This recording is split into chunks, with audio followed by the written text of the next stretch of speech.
बिस्मिल्लाहिर्रहमानिर्रहीम अस्सलाम वालेकुम। टॉप 100 इंग्लिश ग्रामर रूल्स जो हैं वो मैंने स्टार्ट किए हुए हैं। पूरी सीरीज़ है ये, पूरे 100 हमने कंप्लीट करने हैं। तो आज लेक्चर नंबर 7 है। पहले जो 6 लेक्चर्स हैं उसमें मैंने मोस्ट इंपॉर्टेंट जो है ना वो कवर किए हैं। और मेरा जो है वो तरीक़ाकार है, जो मेथड है चीज़ को समझाने का, वो ये है कि मैं सेंटेंस लेके आता हूँ। सिर्फ सेंटेंस वो होते हैं जिनमें मिस्टेक्स होती हैं। तो जब हम सेंटेंस को करेक्ट कर देते हैं तो फिर वो ऑटोमेटिकली रूल बन जाता है। बजाय ये कि मैं यहाँ पे पूरी पूरी जनाब रूल्स आपको पढ़ाता जाऊँ, वो आपको रूल्स याद नहीं रहने, कोई फ़ायदा नहीं है। सेंटेंस के दो फ़ायदे हैं। एक तो आपको सेंटेंस याद हो जाता है, यानी आपकी इंग्लिश स्पोकन में बेहतर हो जाती है। दूसरी ये है कि आप सेंटेंस का स्ट्रक्चर समझ जाते हैं, आपके माइंड में जो स्ट्रक्चर बैठ जाता है, फिर वो आपका वो माइंड में रूल भी बन जाता है। तो स्टार्ट करते हैं सर। ये सर अगर आप पहली स्लाइड देखें ना, ये मैंने ना क्वेश्चन पहले लिख दिए हैं। हालांकि इनके जो रूल्स हैं मैं आपको नेक्स्ट स्लाइड में पढ़ाऊँगा। सिर्फ आप इनके जो हैं वो पढ़ लें एक बार, कि आप इसमें जो है मिस्टेक फाइंड कर सकते हैं। तो अगर तो आपने ये मैंने ना ये समझे आप, ये आपका पेपर है, ये आपका एग्ज़ाम है, ये मैंने आपको पढ़ाने से पहले ही आपके सामने कर दिया है वैसे ही, ताकि आप अपने आप को खुद देखें आप किस लेवल पे खड़े हैं। हालांकि इस स्लाइड के बाद मैं आपको इन्हीं के ही रूल पढ़ाऊँगा। तो पहले आप सिर्फ अपने आप को ना इन सेंटेंस को पढ़ें और देखें कि आपका लेवल क्या है, इन में मिस्टेक है या नहीं। अगर आपसे नहीं होते तो कोई इशू नहीं है। नेक्स्ट स्लाइड में मैं इनके रूल पढ़ाऊँगा, फिर दोबारा ये स्लाइड आएगी, फिर आपने गलतियाँ निकालनी है इसमें से। She is such a talented girl who is admired by every one. इसमें आप मिस्टेक निकाल के पहले रख लें अगर आपको आती है। नहीं आती तो कोई इशू नहीं है। नेक्स्ट स्लाइड में रूल आएगा पूरा। जब आप रूल सारे सीख जाएंगे फिर दोबारा ये स्लाइड आएगी, फिर आपने बताना है कि क्या मसला है। अच्छा, he is the same boy who has come first in the examination. इसमें आप बताएं क्या मसला है। उसके बाद he you and I must become good students. ये बड़ा ट्रिकी है, ये भी शायद किसी से भी हल ना हो। इसमें क्या मसला है। This is the same ring this is the same ring which I gifted you on your birthday. हालांकि देखने में तो सारे ही 100% ठीक लग रहे हैं, लेकिन मैं आपको एक निशानी बता देता हूँ, एक क्लू दे देता हूँ, एक हिंट दे देता हूँ कि ये सारे गलत हैं।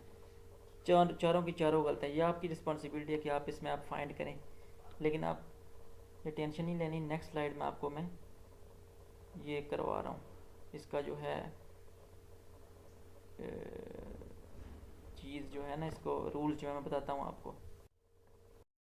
तो जी, पिछली स्लाइड में मैंने आपको क्वेश्चन 4 दिए थे। मैंने बताया था कि आपको इनमें से गलतियाँ निकालनी हैं। शायद किसी ने कोई होगा आइंस्टाइन, कोई शेक्सपियर, जिसने जनाब वो निकाल दी हो गलतियाँ। लेकिन अगर किसी से नहीं निकली, कोई फौजी बंदा है मेरी तरह का, तो कोई मसला नहीं है सर। ये आप रूल पढ़ते हैं सब, तो रूल पढ़ के फिर आपने लिखी नहीं है बाकी। फिर ये सिर्फ रूल सारे लिखे हुए हैं। इस रूल्स के बाद आपके बाकी जो सेंटेंस, फिर वही स्लाइड आएगी दोबारा। आपकी बात ठीक होने चाहिए।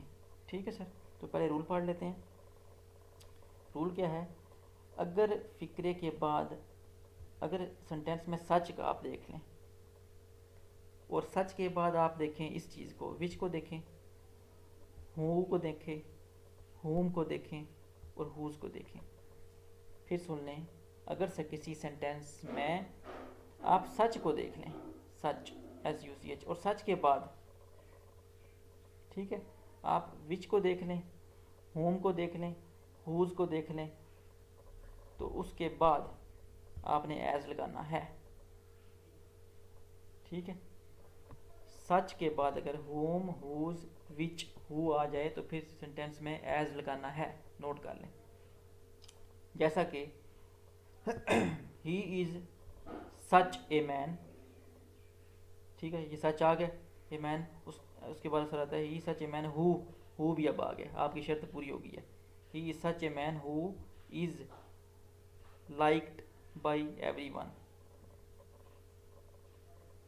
ठीक है, अब हु आ गया। अब आपने हु को किस में चेंज कर देना है, एज में।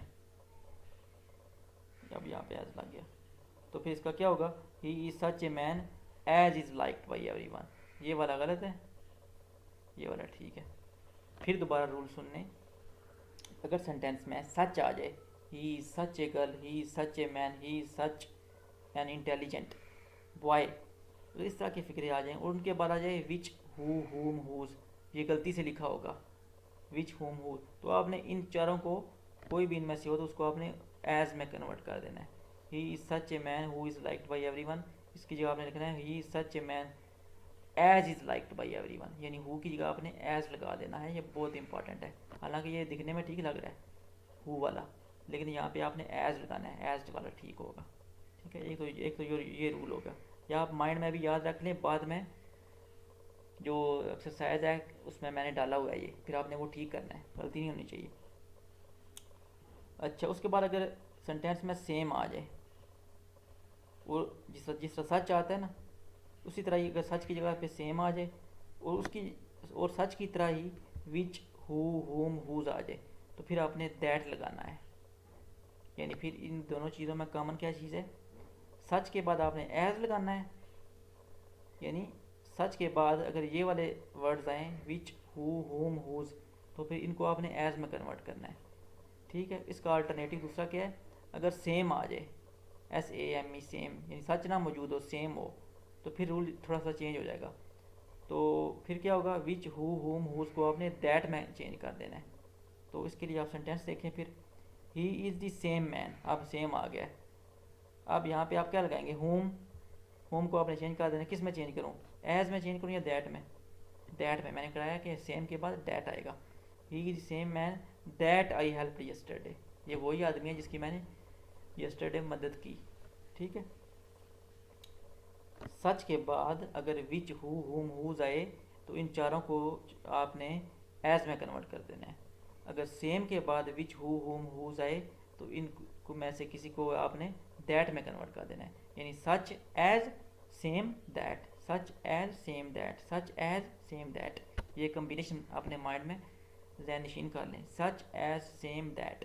ठीक है, आगे आएगी एक्सरसाइज, फिर आपने ये नहीं कहना कि सर मुझे पता ही नहीं है।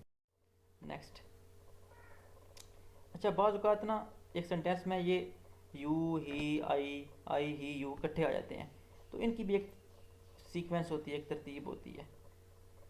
मैं बार बार आपको कह रहा हूँ, बाज़ औक़ात किसी सेंटेंस में यू ही एंड आई आते हैं, तो इनकी हमने एक तरतीब होती है, ग्रामर ने, इंग्लिश ग्रामर ने एक इनकी सीक्वेंस रखी हुई है। तो इस सीक्वेंस का फार्मूला क्या है, अगर यू ही एंड आई के बाद कोई नेक काम हो, कोई अच्छा काम हो, कोई चंगा काम होए, तो फिर आपने ये तरतीब रखनी है, यू ही एंड आई। यानी वो कहना चाह रहा है कि अगर कोई गुड डीड हो, कोई अच्छा काम हो, तो फिर तरतीब ये होगी, यू पहले होगा, ही बाद में, एंड आई उसके बाद में। और कोई बुरा काम हो तो फिर आई ही एंड यू, फिर उल्टा चलना है, आई ही एंड यू। ठीक है, अच्छा काम होगा यू ही एंड आई, बुरा काम होगा आई ही एंड यू। तो फिर आप देखें, you he and I R enemies, तो एनिमीज़ दुश्मन होना कोई अच्छा काम है, तो ये गुड की जो गुड डीड के लिए यू ही एंड आई, ये फार्मूला चलता है ना। लेकिन अगर बैड काम है यू ही एंड आई, तो फिर ये गलत हो जाएगा। आपने यहाँ पे लिखाना है आई ही एंड यू आर एनिमीज़। ठीक है, ये ठीक है, क्योंकि ये बुरा काम है दुश्मन बनना। उसी तरह you he and I R friends, दोस्त बनना अच्छी बात है, तो ये तरतीब आप चेक कर लें। अगर अच्छी बात है फिर यू ही एंड आई होना चाहिए, यू ही एंड आई। अगर बुरी बात है फिर आई ही एंड यू होना चाहिए। बस ये सारा फार्मूला है। तो अब आगे सर वो आपके क्वेश्चन जो मैंने पहली स्लाइड में दिए थे, अब आप इनको हल करें, आपके 4 में से 4 मार्क्स आने चाहिए। ठीक है, she is such a talented girl who is admired by every one. बताएँ इसका, जल्दी बताएँ जल्दी बताएँ, टाइम बहुत शॉर्ट है। तो मैंने आपको फार्मूला बताया था, अगर सच के बाद आप देख लें हु को, तो आपने इसको एज में कन्वर्ट कर देना है। She is such a talented girl as is admired by everyone. अब यहाँ पे हु नहीं आएगा, यहाँ पे एज आ जाएगा। ठीक है, अब अगर सच की तरह का ये फॉर्मेट पे एक और सेंटेंस आ जाए, he is the same boy, who को अब आप किस में कन्वर्ट करेंगे, दैट में। He is the same boy that has come first in the examination. Such के बाद एज आएगा, सेम के बाद दैट आएगा। ठीक है, she is such a talented girl as is admired by everyone. He is the same boy that has come first in examination. उसके बाद अगर अच्छा काम हो तो फिर तरतीब ये होगी, he you and I must become good friends. ये क्योंकि अच्छा काम है तो अब इसकी तरतीब होगी you he and I, you पहले, इसके बाद ही बाद में, और आई उसके बाद में। मैंने पहले बताया था कि अगर अच्छा काम हो तो उसकी तरतीब क्या होगी, you he and I R good friends. लेकिन यहाँ पे उसने तरतीब को थोड़ा सा चेंज किया हुआ है, यू पहले आएगा, ही उसके बाद, फिर आई उसके बाद, you he and I must become good friends students. अच्छा, this is the same ring which I gifted you on your birthday, इसमें क्या गलती है?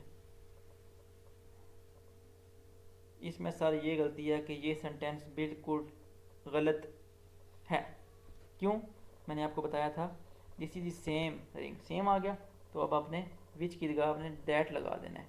This is same ring, this is the same ring that I gifted you on your birthday.